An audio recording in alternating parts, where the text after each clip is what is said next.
This video was sponsored by Policy Genius. Oh! Hey! In this video, I thought I would do something that you guys were asking for, way back in the day, and you've been asking and you keep asking and I keep not doing it. So in this video, I'm gonna do it. And that is do a video on my milling process. Now, if you don't know what milling is when it comes to woodworking, well, don't worry. I'm gonna walk you through the entire thing. I'm gonna show you how I mill wood. I'm gonna show you some key things you should be thinking about when you mill wood.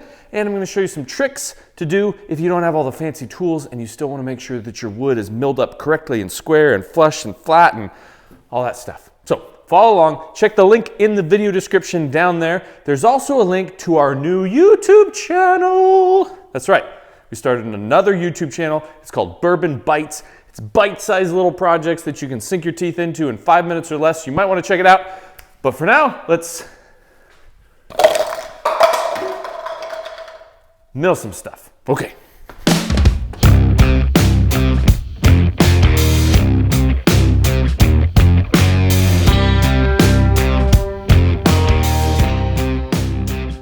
Milling. What the heck am I even talking about? Milling is common vernacular for preparing a piece of wood to be used in a building project. This could mean getting a straight edge on it. This could mean getting it square. This could mean changing the thickness to the right dimension that you need for whatever project you're doing. Milling just means altering a board from one state to a better state. Now, you might think that the first step in the milling process is throwing that board onto some fancy piece of tool or equipment, but that's not exactly right.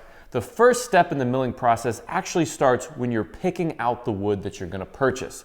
Because as you're gonna see in this video, there are some boards that you buy at the store, and no matter how well you mill them, they're never gonna work for your project because they're beyond what is able to be fixed in the milling process.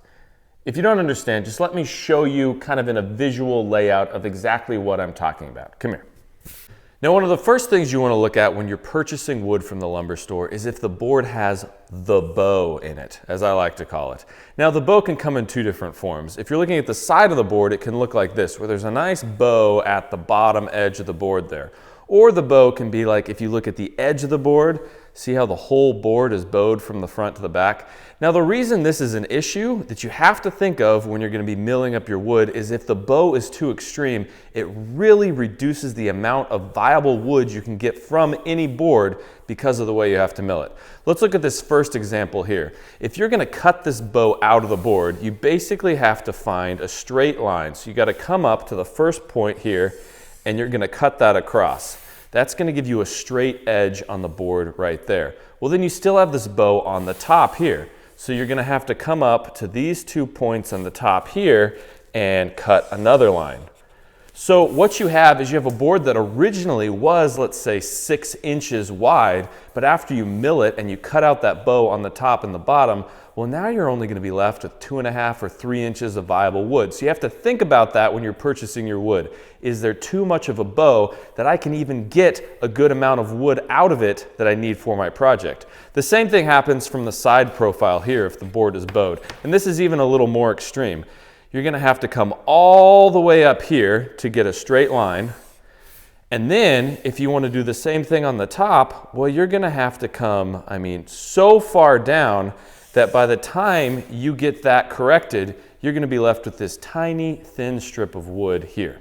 So that's one thing you want to look at, is the board bowed? But there's more than just that. Let's move on.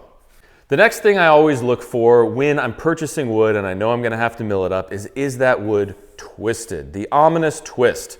And what I mean by that, it's a little hard to draw, is that the board is angled one way on the front and then it twists and is angled another way on the back. The reason this is a problem is to mill this up and get a nice flat surface. If we draw a line here, you're going to have to remove all of this material down here to get a flat edge. But then, because it's twisted on the top, you're also going to have to remove all of this material up here on the top. So you're going to be left with this nice square flat piece in the middle, which is fine if it's not too twisted. You just have to make sure by the time you mill that down that this thickness here is still going to be thick enough for whatever you're planning on building. Because sometimes by the time you get this milled, this is going to be down to a 1/4 or a 1/2 inch, and that's just not going to work for your project. So make sure you're watching out for the twist when you're picking out your lumber. The last one I like to look for when I'm purchasing wood is the dreaded cup. Now the cup is where the board is actually arced along the entire length of the board, and you get this cupping effect. The reason you want to check this out is the same reason as the other ones, is because in order to get a flat edge, you're going to have to cut along the bottom and remove these portions that are sticking down because it's cupped. And then what we do to one side to get it flat, we're going to have to do the same thing to the other side, and we're going to have to come up here. Now it's all right to get boards that have a twist or a bow or a cup as long as the margins are small enough that you can still get good viable material on the interior here. You just don't want something that's so extremely cupped that the amount you're going to be left with after you mill it down is so small that you're not going to be able to use it. So what's the most important first step in the milling process? Well, it's actually picking out wood that's not overly bowed or twisted or cupped to begin with. There's no reason to make things harder on yourself right from the start. So you have the wood, you've purchased it, you spent all your savings and your allowance, you got it back to your shop. What do you do now? Well, you might think you immediately start milling it up. False. What you want to do now is bring it into your shop and let it sit. This is called acclimation, because the moisture in the air where you purchase the wood is probably different than the moisture in the air of your own shop. And the last thing you want to do is mill all that up and you think you got it perfect, and then the moisture changes and it cups or bows or twists after the fact. So the smart thing to do is just let it sit for a day or two in your shop, let it acclimate to its new environment, and then after it's done that, you can start milling it up. First thing you do before you start actually milling stuff up is look at your project, figure out the smallest you can make your pieces and still use them for whatever piece you're building, and pre-cut your pieces down to that length, because there's no reason to try and run gigantic pieces across all your heavy equipment. It's just going to make it less accurate and it's going to be more of a pain. So cut everything down to the smallest pieces that you can work with and then start milling them up. Let's do it.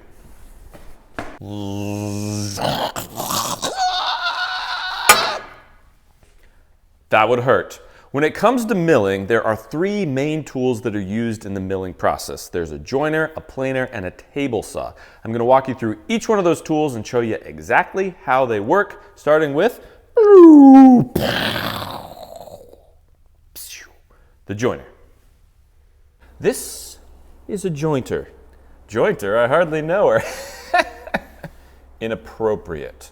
Anyways, the joiner is your first line of defense when it comes to your milling process. And the reason is because you can get a straight edge or a flat surface on a board without already having a straight edge or a flat surface on a board. It's one of the few tools in your shop that you can do that with.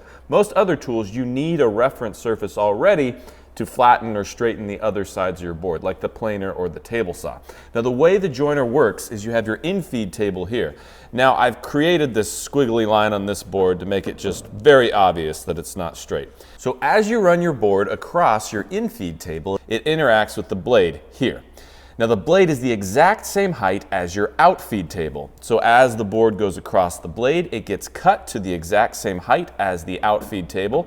And then as it goes across the outfeed table, that straight line or flat surface is now referencing the flat surface of the outfeed table. Everything's being cut at that exact same height, and you have yourself a straight edge.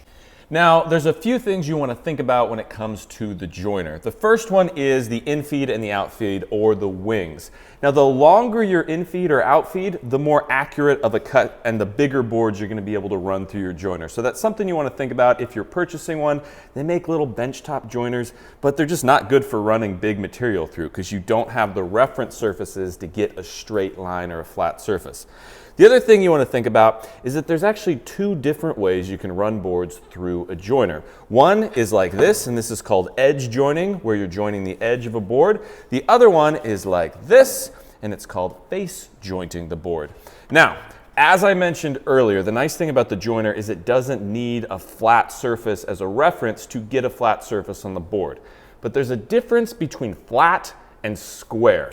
So if you're edge joining a board that hasn't been face jointed, meaning you don't have a flat face, well, it's getting a straight edge, but it's getting its squareness from referencing this side of the board to the fence here.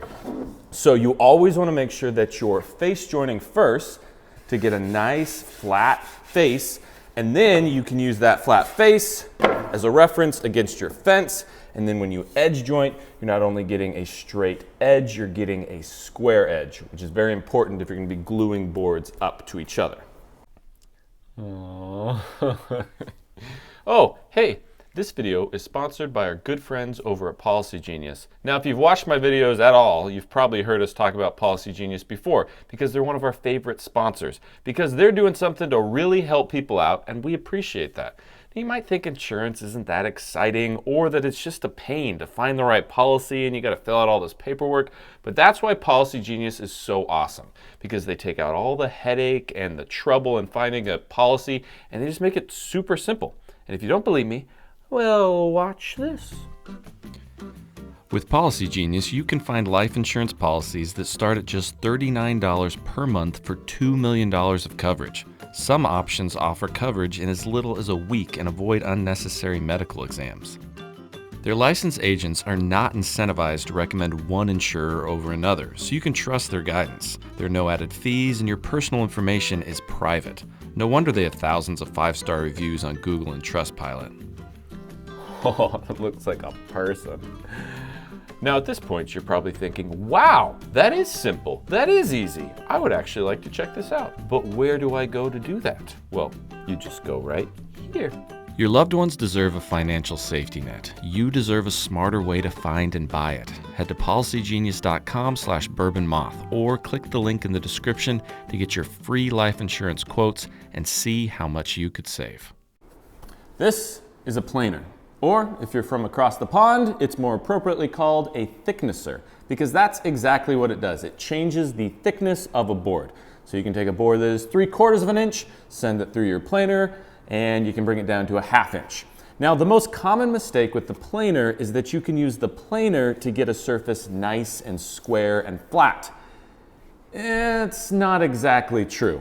For example, if the bottom of your board is not flat, let's say it's got a big curve to it or a bow, your board does something crazy, and you send it through the planer. Well, as it goes through the planer is going to pinch it down and it's going to plane the top of the board. So you're going to have a nice flat surface on the top. But as it goes through the planer, if it's curved, it might come in one way and go out the other way. It's not really altering the bottom of the board.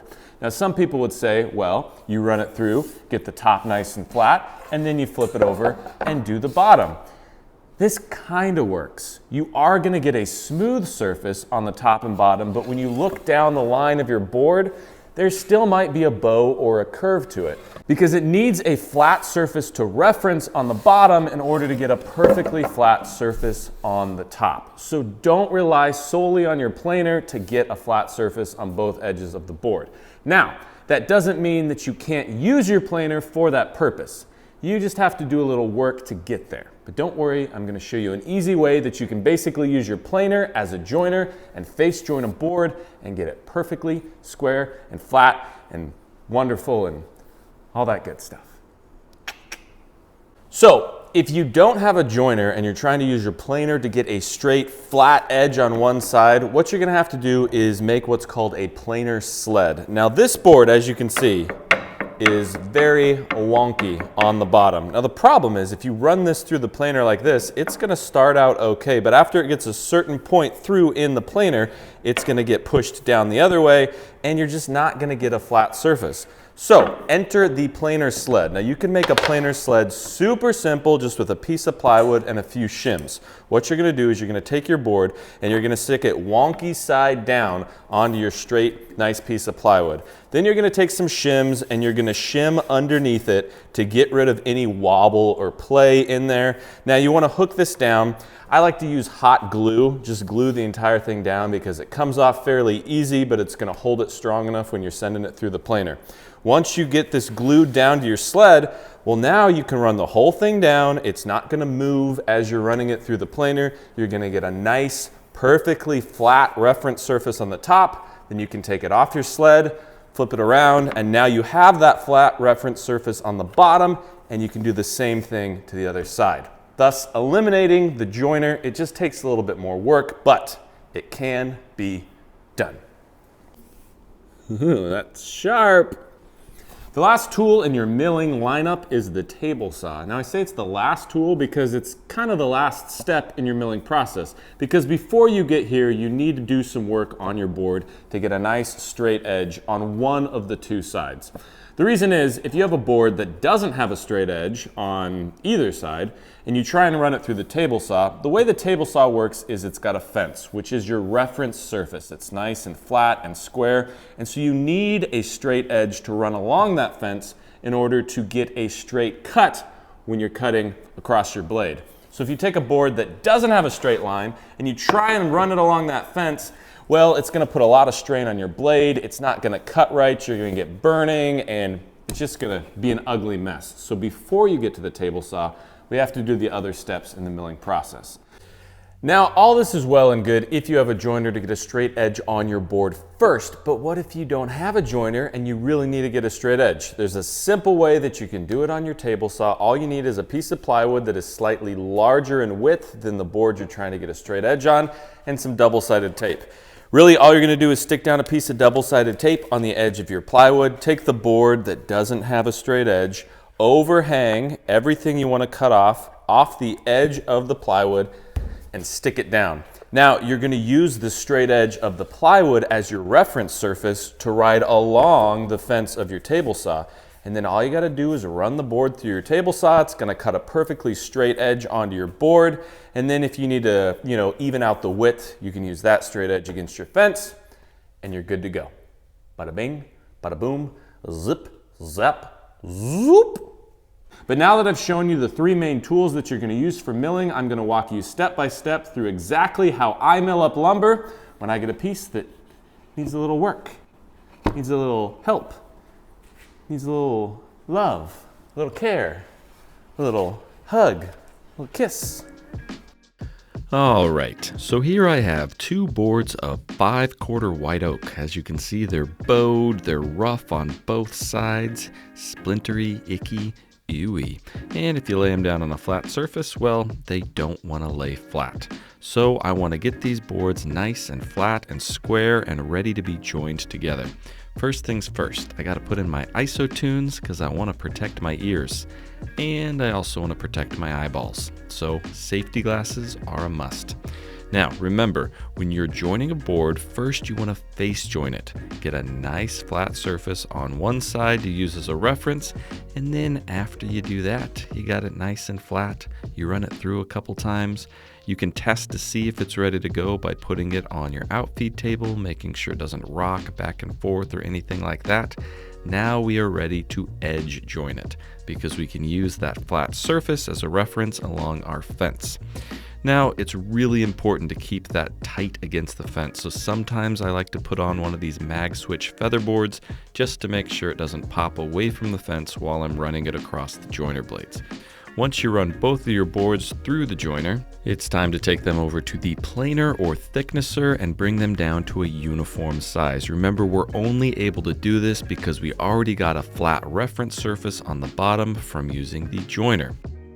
Once we get them down to the thickness that we want, it's finally time to go over the table saw, and using our edge jointed side as a reference along our table saw fence, we can cut them down to a uniform width. Then the last thing I like to do is just trim off the ends. Now that we've got a nice flat surface to reference the fence on our miter saw, and boom chakalaka ding dang do, or another cool saying that would make you think more of me as a person, just like that, our boards are milled up, square, flat, flush, and ready to be joined together. As you can see, they now look nothing like the boards that I originally started with. Everything looks good, and they can be stuck together with a very nice, almost invisible seam down the middle, which will make gluing them up incredibly easy. That's how I do it.